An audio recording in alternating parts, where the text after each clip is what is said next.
السلام علیکم ورحمۃ اللہ وبرکاتہ۔ رب سے جڑنے کا سفر۔ السلام علیکم ورحمۃ اللہ۔ اس نے مسکراتے ہوئے جھکتے ہوئے اپنے والدین کی طرف دیکھتے ہوئے کہا، وعلیکم السلام، کب آیا میرا بیٹا؟ مجھے تو پتہ ہی نہیں چلا۔ ریان صاحب نے فاطمہ کو دیکھتے ہوئے مسکرا کر کہا اور اپنے پاس بٹھا لیا۔ مسز ریان بھی پاس بیٹھی اداس مسکراہٹ سے اسے دیکھ رہی تھی۔ جی بابا، بس ابھی آئی ہوں، آپ لوگوں کو ڈسٹرب کر دیا شاید۔ آپ بھی کہتے ہوں گے کہ ہمیں اتنی خوبصورت جگہ پر بھی سکون سے ایک دوسرے کے ساتھ وقت نہیں گزارنے دیتی یہ لڑکی۔ فاطمہ نے شرارتی انداز میں ہنستے ہوئے اپنا نقاب نیچے اتارا۔ اس کے ماما بابا دونوں نے بلند آواز میں قہقہا لگایا، مگر اس باغ کے ہر شجر، ہر پرندے نے ان کے قہقہوں میں اداسی کو محسوس کیا تھا۔ کچھ تھا ان قہقہوں میں جو ان کے ٹوٹے دلوں کی غمازی کر رہا تھا۔ ہنستے ہنستے ان کی آنکھوں میں نمی آ گئی۔ ہم دونوں کا سکون اور آنکھوں کی ٹھنڈک ہو تم۔ ریان صاحب نے فاطمہ کا ماتھا چومتے ہوئے سینے سے لگا لیا۔ میرے اللہ آپ کو صحت اور ایمان والی زندگی دیں، آپ دونوں کو جنت میں ایک دوسرے کا ساتھی بنائے۔ فاطمہ نے اپنے بابا کے گلے لگتے ہوئے ماں کا ہاتھ پکڑتے ہوئے کہا، آپ کو بھی۔ مسز ریان بس اتنا ہی کہہ پائی اور اس سے نظریں پھیر کر آسمان کو دیکھنے لگی۔ شاید وہ آنکھوں میں تیرتا درد بیٹی سے چھپانا چاہتی تھی، یا شاید وہ اس کی دی ہوئی زندگی کی دعا واپس اسی کو دے کر آسمان والے کی طرف قبولیت پانے کی منتظر تھی۔ بابا، ہاسپٹل جانے کا ٹائم ہو گیا، چلیں؟ فاطمہ نے بھرپور مسکراہٹ کے ساتھ اپنے بابا سے الگ ہوتے ہوئے کہا۔ جی میری جان۔ آنکھوں میں نمی لیے وہ اس کا ہاتھ تھام کر اٹھ کھڑے ہوئے۔ وہ جائے نماز پر ایسے بیٹھی تھی جیسے کوئی زنجیروں میں جکڑا ہوا غلام دو زانوں ہو کر بالکل بے بس ہوتا ہے۔ یہ تہجد کا وقت تھا۔ قرت اس نے ساری رات اس پہر کے انتظار میں کروٹیں بدلتے گزار دی تھی کہ جب اس کے رب نے آسمان دنیا پر آنا تھا۔ یا اللہ، اے میرے خالق، اے میرے مالک، میں تیری کمزور بندی ہوں، تیرے در کی محتاج ہوں، جس کے پاس تیرے سوا کوئی سہارا نہیں، جسے تیرے سوا کوئی سمجھتا نہیں، جسے تیرے سوا کوئی تھام نہیں سکتا۔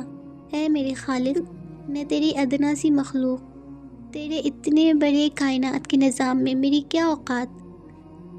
سولر سسٹم کے ایک چھوٹے سے سیارے میں، چھوٹے سے براعظم کے ایک چھوٹے سے ملک کے ایک چھوٹے سے شہر کی ایک چھوٹی سی گلی میں بنے چھوٹے سے گھر کے چھوٹے سے کمرے میں بیٹھی تجھے پکارنے والی تیری ادنا سی اور حقیر سی بندی۔ اے وہ رب جو الودود ہے، اے وہ رب جو العلیم ہے، اے وہ رب جو اللطیف ہے، آپ سے میرا درد چھپا ہوا نہیں ہے۔ میں کس کے پاس جاؤں اللہ؟ آپ کی ذات کے سوا کون ہے جو میری دعا سن سکتا ہے؟ آپ کے سوا کون ہے جو میری مشکل حل کر سکے؟ میں نے آپ کے سوا کسی کو نہیں پایا۔ اے میرے پروردگار، مجھے تھام لینا، مجھے جواب دینا، مجھے سمجھا دیں۔ آپ نے مجھے کسی خیر سے محروم نہیں کیا۔ اللہ، مجھے یقین ہے کہ آپ نے میرے حق میں جو فیصلہ کیا ہے وہ میرے لیے بہترین ہوگا۔ پھر اللہ جی، ایسے میرے مالک کیوں اس غلام کا دل تھم نہیں رہا؟ آپ اسے تھام لیں پلیز۔ روتے ہوئے اس کا جسم کانپ رہا تھا۔ وہ منہ دونوں ہاتھوں میں چھپائے سسک رہی تھی، بلک رہی تھی۔ اس نے تہجد کے نوافل کے بعد استخارے کے 2 نوافل پڑھے تھے۔ اسے شہریار کے رشتے کے حوالے سے اللہ کی خیر طلب کرنی تھی۔ اس کا دل بے چین تھا، وہ سمجھ نہیں پا رہی تھی۔ وہ عام لڑکیوں کی طرح نہیں تھی جو شادی کو صرف ایک انجوائمنٹ، رومانس اور فینٹسی سمجھتی۔ اس کے لیے شادی ایک بہت بڑی ذمہ داری، ایک بہت بڑا فیض تھا جس پر اس کے ایمان کی تکمیل اور آخرت کا انحصار تھا۔ بلا شبہ صحبت اثر رکھتی ہے، اور زوج کی صحبت تو بہت زیادہ۔ اس کی نسل کے دین کا انحصار اس کے زوج پر۔ اسے تو نسلوں کو اسلام کی سربلندیوں کی راہ میں لگانا تھا، اس لیے اس کی فکر مند ہونا بجا تھا۔ اس نے آنسو صاف کر کے ہاتھ دوبارہ اٹھائے۔ اسے یقین تھا استخارے پر، کیونکہ رسول اللہ صلی اللہ علیہ وسلم نے فرمایا، جو آدمی اپنے معاملات میں اللہ سے استخارہ کرتا ہو وہ کبھی ناکام نہیں ہوگا۔ عبرانی۔ وہ استخارے کی مسنون دعا پڑھنے لگی۔ اس کا ترجمہ ہے: اے اللہ، میں آپ کے علم کا واسطہ دے کر آپ سے خیر اور بھلائی طلب کرتی ہوں، اور آپ کی قدرت کا واسطہ دے کر میں اچھائی پر قدرت طلب کرتی ہوں، اور میں آپ سے آپ کے فضل کا سوال کرتی ہوں۔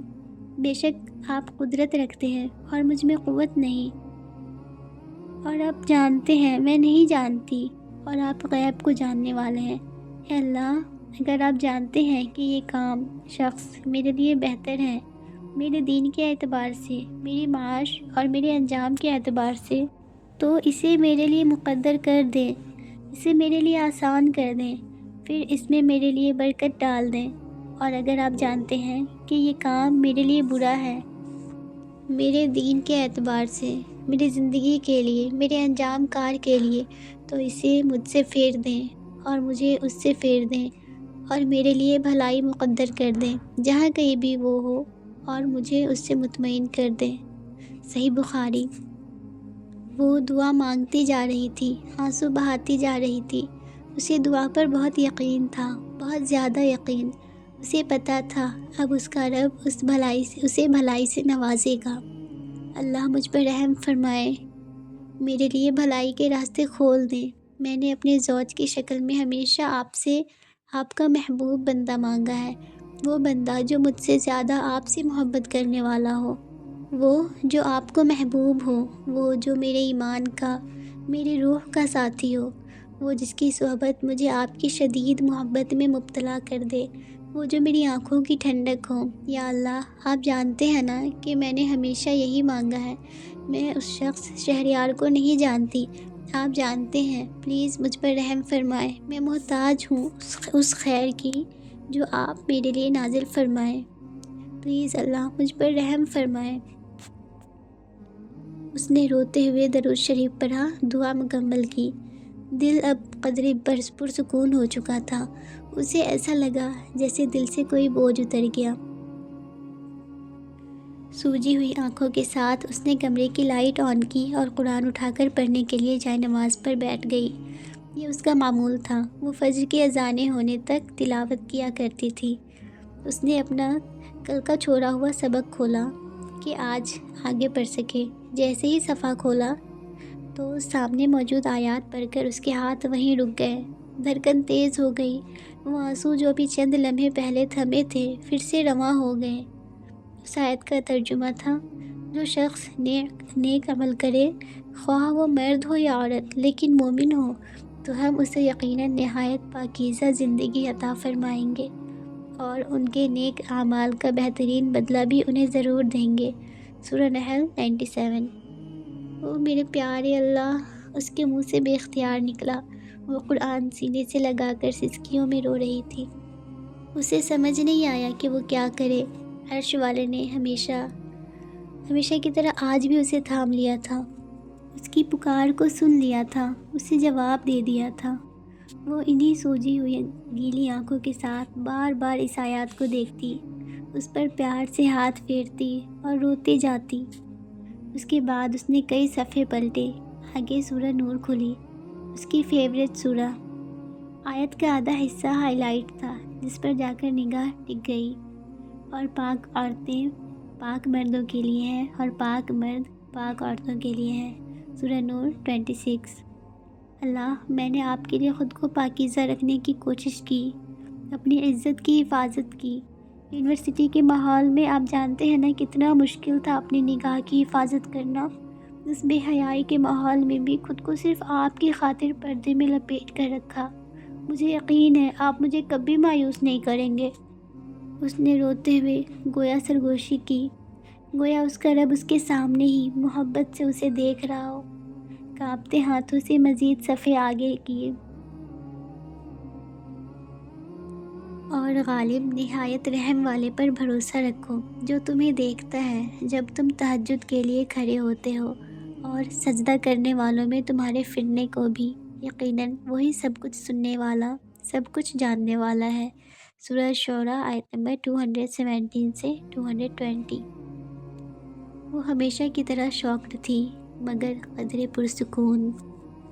آنسو آنکھوں سے بہہ رہے تھے مگر دل ٹھہر چکا تھا۔ وہ جواب پا چکی تھی۔ اس کے لیے اس کے رب نے پاکیزہ زندگی اور پاکیزہ ساتھ کا انتخاب کیا تھا۔ اسے بس توکل کرنا تھا اپنے رب پر۔ بے شک اس کے سننے والے نے اس کی دعا سن لی تھی۔ وہ نم آنکھوں سے مسکراتے ہوئے سجدہ شکر میں گر گئی۔ بے شک اللہ کی طرف سے یوں جواب ملنا اس پر بہت بڑا انعام تھا۔ وہ ہاسپٹل کے بیڈ پر لیٹی اپنی ماں کو پیار سے دیکھ رہی تھی، جو اس کے ساتھ بیٹھی اس کو دباتے دباتے اسی کے بازو پر سر رکھ کر سو گئی تھی۔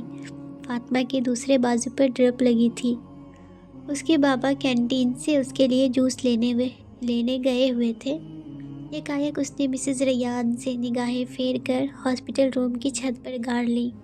شکر گزاری کے آنسو چہرے کے اطراف سے چھلکتے ہوئے اس کے کانوں تک چلے گئے۔ وہ دل ہی دل میں اللہ کے شکر کے ساتھ قدرت کو دعائیں دینے لگی۔ 6 ماہ پرانی یادوں کے مناظر اس کے ذہن کے پردوں پر چھانے لگے۔ رسول اللہ صلی اللہ علیہ وسلم نے فرمایا، 2 کلمے رحمان کے ہاں پسندیدہ ہیں جو زبان پر ہلکے ہیں لیکن آخرت میں میزان میں بھاری ہیں، اور وہ یہ ہیں، سبحان اللہ و بحمدہ سبحان اللہ العظیم۔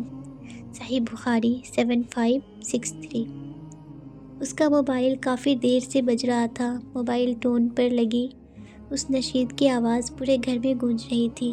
قرت ہاتھ دھوتے ہوئے کچن سے بھاگتی ہوئی یہ تسبیح پڑھتے ہوئے آئی اور بیڈ پر پڑا موبائل اٹھایا۔ کیا وہ نہیں جانتے قرت کہ میں کس کرب سے گزر رہی ہوں؟ میں تو ان کے حکم پر عمل کرنے کی کوشش کر رہی ہوں، پھر یہ سب کیوں ہو رہا ہے؟ انہیں تو میرے لیے راستے آسان کرنے چاہیے نا؟ اس نے معصومانہ انداز میں پوچھا، جیسے بہت ٹوٹ چکی ہو۔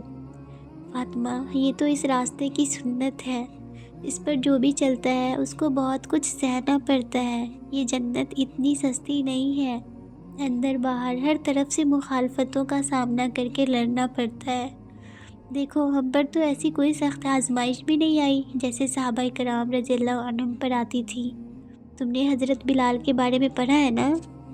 کیسے انہیں تپتے صحرا پر لٹا دیا جاتا تھا، ان کے سینے پر پتھر رکھ دیے جاتے تھے، کوئلوں پر لٹایا جاتا تھا، چربی گھل جاتی تھی ان کی، صرف توحید پر ایمان لانے کی وجہ سے، مگر پھر بھی وہ عہد کرتے رہتے تھے۔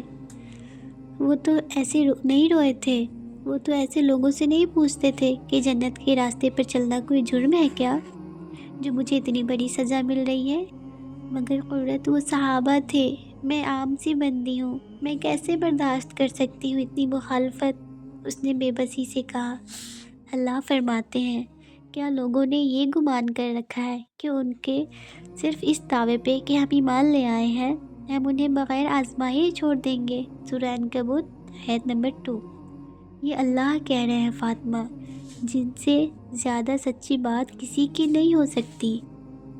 اگر ہم نے ارادہ کیا ہے جنت کو پانے کا، اس رب کی رضا کو پانے کا، تو ایسے کیسے ہو سکتا ہے کہ ہمارے رستوں پر پھول بچھا دیے جائیں، محبتیں نچھاور کی جائیں؟ ہاں، ایک وقت ایسا آتا ہے جب یہ سب ہوتا ہے، مگر پہلے مکہ کی مشکلیں برداشت کرنی پڑتی ہیں، دکھانا پڑتا ہے اللہ کو کہ ہاں، ہم نے جو دعویٰ کیا ہے ہم اس میں سچے ہونا چاہتے ہیں، اس پر پورا اترنے کی کوشش کر رہے ہیں۔ پھر جب ہم مضبوطی سے اس راستے پر ڈٹ جاتے ہیں، حق کی گواہی دینے لگتے ہیں، تو پھر دور آتا ہے ہجرت مدینہ والا، جب نفرتوں کے بجائے محبت ملتی ہے۔ پھر یہی لوگ جو راہوں میں کانٹے بچھاتے ہیں، یہ ساتھی بن جاتے ہیں، دین میں ساتھ چلنے والے ساتھی۔ سنو، تم بازار سے حقیر سا جوتا خریدتے وقت اس کو الٹ پلٹ کر دیکھتی ہو، اس کا سول چیک کرتی ہو، اسی سے تمہیں اندازہ ہو جاتا ہے کہ یہ کتنا پائیدار ہے۔ تو کیا تمہارا رب چیک نہ کرے کہ تم اس کے لیے کس حد تک جا سکتی ہو؟ تم میں اس کی رضا پانے کی کتنی سچی طلب ہے کہ تم اس کی خاطر سب کچھ برداشت کرتی جاؤ؟ یعنی صبر؟ اس نے نم آنکھوں سے پوچھا، جیسے اسے جواب مل گیا ہو۔ قرت کی باتوں سے اس کے رونگٹے کھڑے ہو جاتے تھے۔ ہاں، صبر، یہی تو مطلوب ہے۔ یہ رونا، اداس ہونا فطری ہے، مگر اللہ کی رضا میں راضی رہنا، کھلے دل سے اس کے ہر فیصلے کو قبول کرنا ہی اصل آزمائش ہے۔ اللہ تعالیٰ فرماتے ہیں، اور ہم نے تم میں سے ہر ایک کو دوسرے کی آزمائش کا ذریعہ بنا دیا، کیا تم صبر کرو گے؟ تیرا رب سب کچھ دیکھنے والا ہے۔ سورہ فرقان 20۔ اتصبرون، سوال یہ ہے اللہ کا، کیا تم صبر کرو گی؟ فاطمہ نے یکایک اس بات میں سر ہلایا۔ قرۃ نے اپنی بات جاری رکھی، اس رب نے کہا کہ وہ دیکھ رہا ہے، وہ سب کچھ دیکھ رہا ہے۔ کون تمہاری مخالفت کر رہا ہے، کیوں کر رہا ہے، کتنی کر رہا ہے، اور جواب میں تم کیا کر رہی ہو؟ تم بس اپنا دیکھو کہ وہ تم سے کیا چاہ رہے ہیں۔ فاطمہ، وہ تو بس یہ دیکھتا ہے کہ تم آزمائش کے کن لمحوں میں جا کر کس درجے کا صبر کرتی ہو، اور جو میری مخالفت کر رہے ہیں وہ تمہاری مخالفت نہیں کر رہے ہیں فاطمہ، وہ تمہارے دین پر چلنے کی مخالفت کر رہے ہیں۔ اور کیوں؟ کیونکہ ہمارے معاشرے میں دین کو کوئی ویلیو نہیں دی جاتی، اس کا ایک غلط فہمیوں پر مبنی برا امیج بنا دیا گیا ہے، اس لیے وہ انجانے خوف و خدشات کا شکار ہو کر مخالفت کرنے میں لگ جاتے ہیں۔ جو بھی ہے، مگر وہ تو مسلمان ہے نا؟ ہاں بالکل مسلمان ہے، مگر وہ لا علم ہے۔ انسان ہمیشہ اس چیز کا دشمن ہوتا ہے جس کے متعلق یا تو وہ علم نہیں رکھتا ہو یا اس سے حسد کرتا ہو۔ جس دن انہیں علم ہو گیا نا کہ یہ راہ کوئی عام راہ نہیں ہے، یہ دین پر چلنا کتنی بڑی سعادت ہے، تو وہ تمہارے ساتھی بن جائیں گے۔ ایسا کیسے ہو سکتا ہے؟ انہیں آخر کیسے پتہ چلے گا؟ تم بتاؤ گی انہیں، میں کیسے بتا سکتی ہوں؟ وہ تو میری بات سننے کو ہی تیار نہیں۔ اس نے اداس لہجے میں کہا، سنیں گے، ضرور سنیں گے، مگر تمہیں صبر کرنا ہوگا، ڈھیر سارا صبر، صبر جمیل۔ صبر جمیل؟ ہاں صبر جمیل۔ عورت کی نظریں کھڑکی کے باہر کہیں دور ٹکی ہوئی تھی، وہ جیسے کسی سوچ میں، کسی خاص احساس کے زیر اثر کہے جا رہی تھی۔ ایسا صبر کہ تمہارے مخالفین کو بھی پتہ نہ چلے کہ اس بات نے تمہیں ہرٹ کیا ہے۔ ایسا صبر کہ وہ تمہیں ڈانٹے، مارے، گالیاں دے، مگر جب تم ان سے ملو مسکرا کر ملو اور ایسے معاف کرو جیسے کچھ ہوا ہی نہ ہو۔ صبر جمیل جو میرے رسول اللہ صلی اللہ علیہ وسلم نے کیا تھا۔ اس کی آنکھوں سے دو آنسو چھلک کر اس کے دوپٹے میں جذب ہو گئے۔ فاطمہ ہماتن گوش اس کی باتیں سنتی رہی۔ پھر یہ سب تمہارے ہو جائیں گے، جیسے یوسف علیہ السلام کے بھائیوں نے آ کر معافی مانگ لی تھی، جیسے آپ صلی اللہ علیہ وسلم کے دشمنوں نے اسلام قبول کر لیا تھا، جیسے خالد بن ولید رضی اللہ عنہ ان کے دلی ساتھی بن گئے۔ سب بدل جائیں گے، بس کچھ وقت دو۔ اسے اپنی آواز کہیں دور سے آتی محسوس ہوئی۔ کتنا وقت؟ یہ تو تمہارے صبر پر منحصر ہے۔ ہو سکتا ہے 1 ہفتہ، 1 ماہ، 1 سال یا پھر 10 سال، یہ تو اللہ جانتے ہیں۔ میں اتنا صبر کیسے کر سکتی ہوں، اور وہ بھی صبر جمیل؟ کر سکتی ہو، بالکل کر سکتی ہو۔ اگر تم یہ سب حالات برداشت نہ کر سکتی تو اللہ کبھی تمہیں اس سب سے نہ گزارتے۔ کیا تم نے وہ آیت نہیں پڑھی کہ اللہ کسی نفس پر اس کی وسعت سے زیادہ بوجھ نہیں ڈالتے؟ فاطمہ نے ہاں میں سر ہلایا۔ تو سنو، تم ان کی برائی کے جواب میں اچھائی کرتی جاؤ، اور یقین رکھو کہ ایک وقت ایسا آئے گا انشاءاللہ جب یہ سب تمہارے دین کے ساتھی ہوں گے، ایمان کے ساتھی، اور بالآخر جنت کے ساتھی۔ اللہ فرماتے ہیں، اچھائی اور برائی برابر نہیں ہوتی، تو تم برائی کو بھلائی سے دور کرو، پھر وہی جس کے اور تمہارے درمیان دشمنی ہے ایسا ہو جائے گا جیسے دلی دوست، اور یہ بات انہی کو نصیب ہوتی ہے جو صبر کریں، اور اسے سوائے بڑے خوش نصیب لوگوں کے کوئی نہیں پا سکتا۔ سورہ حامیم سجدہ۔ تم صبر کی انتہا کر دینا، وہ کرم کی انتہا کر دے گا، بے شک اللہ صبر کرنے والوں کے ساتھ ہے۔ اتنے میں عصر کی اذانوں کی آواز آنے لگی۔ چلو آؤ نماز پڑھتے ہیں، قرۃ نے فاطمہ کا ہاتھ پکڑتے ہوئے کہا۔ اس کی باتوں نے گویا فاطمہ میں ایک نئی روح پھونک دی۔ اس کا سارا غم اب موٹیویشن میں بدل گیا۔ اسے صبر کرنا تھا۔ صبر جمیل۔ کیا ہوا بیٹا؟ جی اس نے ہڑبڑاتے ہوئے پوچھا، فاطمہ تم رو رہی ہو یا مسکرا رہی ہو؟ مسز ریان پریشانی کے عالم میں اسے دیکھتے ہوئے بولی، اوہ الحمدللہ۔ اس نے اپنے ہاتھ سے آنسو صاف کرتے ہوئے بھرپور طریقے سے مسکراتے ہوئے ادھر ادھر نگاہ دوڑائی۔ اسے یاد آیا کہ وہ تو ہسپتال میں بیڈ پر لیٹی ہے